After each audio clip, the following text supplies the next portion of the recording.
Welcome, war historians.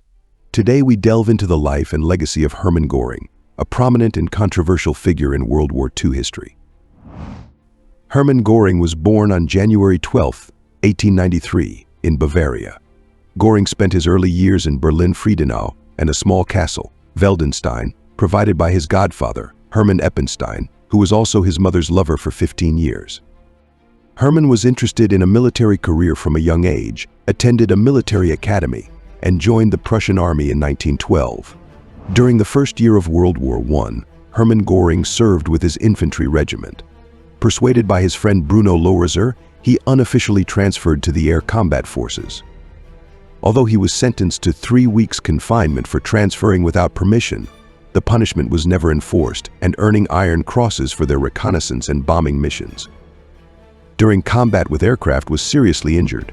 After recovering, he joined Jagdstaffel 26 in February 1917, then commanded Jagdstaffel 27 by May, achieving numerous victories and earning the Pour le Mérite. In July 1918, he led Jagdgeschwader 1 but was unpopular due to his arrogance. He defied orders to surrender aircraft, leading his pilots to crash-land them. Early Nazi career. Hermann Göring joined the Nazi Party in 1922 and quickly rose to prominence, becoming the commander of the Sturmabteilung in 1923. He played a key role in the Beer Hall Putsch, an unsuccessful coup attempt inspired by Mussolini's march on Rome. During the putsch, Göring was shot and developed a morphine addiction while recovering.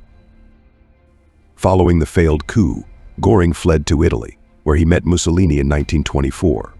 His personal life was marked by turmoil, including his severe addiction and his wife Karin's deteriorating health. In 1925, Göring was confined to a Swedish asylum due to his violent addiction. After being weaned off morphine, Göring returned to Germany in 1927 and re-entered the political arena. He was elected to the Reichstag in 1928 and became a key figure in the Nazi Party as it gained power. By 1932, the Nazis had become the largest party in the Reichstag, and Göring was elected its president, a position he held until 1945. Throughout this period, Göring's political influence grew, helping the Nazis secure powerful allies and financial support. World War II. Göring found himself at the heart of Hitler's war machine as tensions escalated prior to World War II. Despite reservations from some senior officers regarding Germany's readiness for war, Hitler remained resolute in his determination to press forward.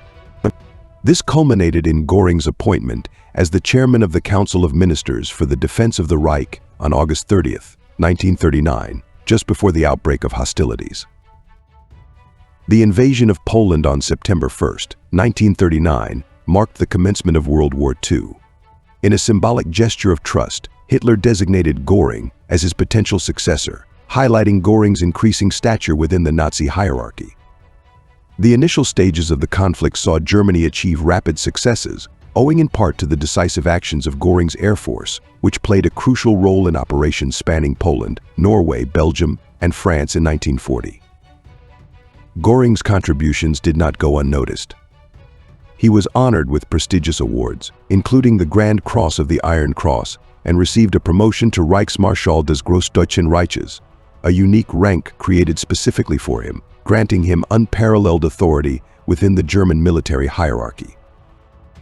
However, as the war progressed, new challenges emerged, particularly in the form of Britain's resilience. In July 1940, Hitler turned his attention to an invasion of Britain, necessitating the neutralization of the Royal Air Force. Göring expressed confidence in the German Air Force ability to swiftly vanquish the Royal Air Force, but the ensuing Battle of Britain proved to be a formidable challenge.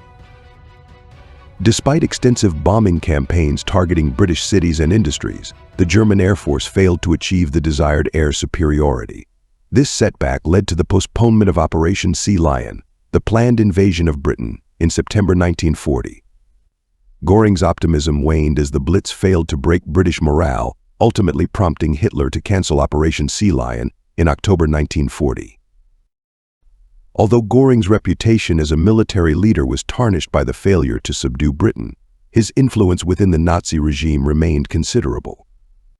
The war would continue to unfold with its own complexities and tragedies, but Göring's role in shaping Germany's wartime strategy would leave a lasting mark on history. The Molotov-Ribbentrop Pact didn't deter Nazi Germany from launching Operation Barbarossa, the invasion of the Soviet Union, on June 22, 1941. Initially, the Luftwaffe enjoyed success, decimating thousands of Soviet aircraft in the first month. Hitler optimistically believed victory would be swift, but by July, German losses were staggering, with over 213,000 troops casualties and only 1,000 planes operational. Despite early victories, logistical challenges and the resilience of the Red Army hindered German progress. Hitler's decision to divert resources to Leningrad and Kiev instead of advancing on Moscow further complicated matters. The subsequent pause allowed the Soviets to reinforce their defenses, contributing to the failure of the Moscow offensive. In late 1941, Hitler and Göring sanctioned the mass deportation of Soviet prisoners of war and civilians for forced labor in Germany. However, epidemics halted prisoner transports, and conditions for deportees were dire. By war's end, over 1.3 million Soviet prisoners were deported, with 400,000 perishing, mostly during the harsh winter of 1941-1942. Following the attack on Pearl Harbor, Göring, alongside other military leaders, urged Hitler to declare war on the United States. Hitler focused the 1942 campaign on the Caucasus to secure oil fields. The Battle of Stalingrad, starting in August 1942, saw the German Air Force struggle to supply the besieged Sixth Army.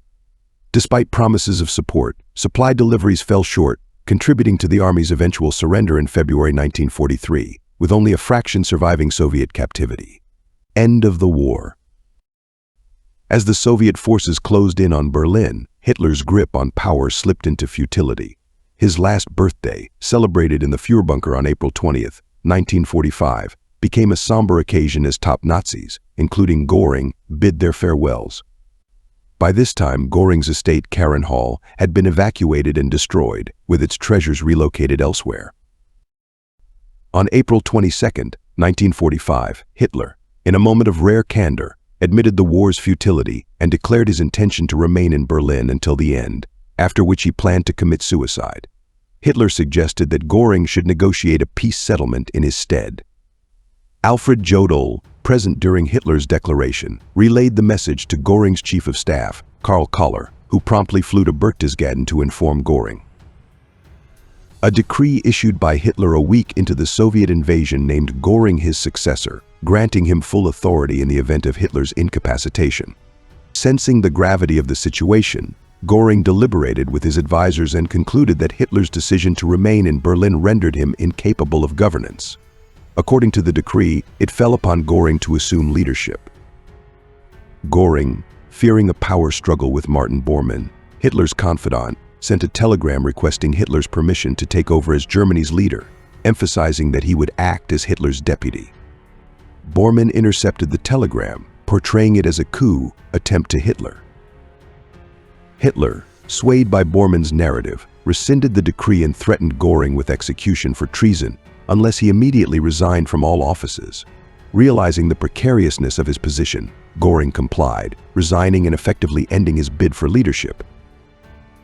Subsequently, Göring and his associates were placed under house arrest at Obersalzberg by the SS. As Allied forces closed in, Göring was moved to Moderndorf Castle. Hitler's last will and testament denounced Göring, expelling him from the party and appointing Karl Donitz as his successor.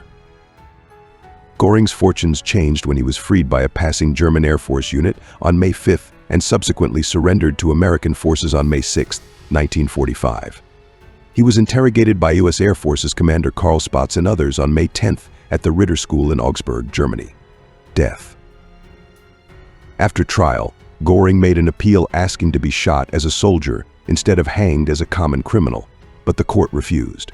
He committed suicide with a potassium cyanide capsule the night before he was to be hanged. Role in the Holocaust. Hermann Göring played a significant role in the persecution of Jews during the Nazi era. While not as openly anti-Semitic as some, he supported discriminatory laws, initiated economic measures against Jews, and actively organized the final solution. Despite later claims of ignorance, his actions demonstrate complicity in one of history's darkest chapters. Thanks for watching.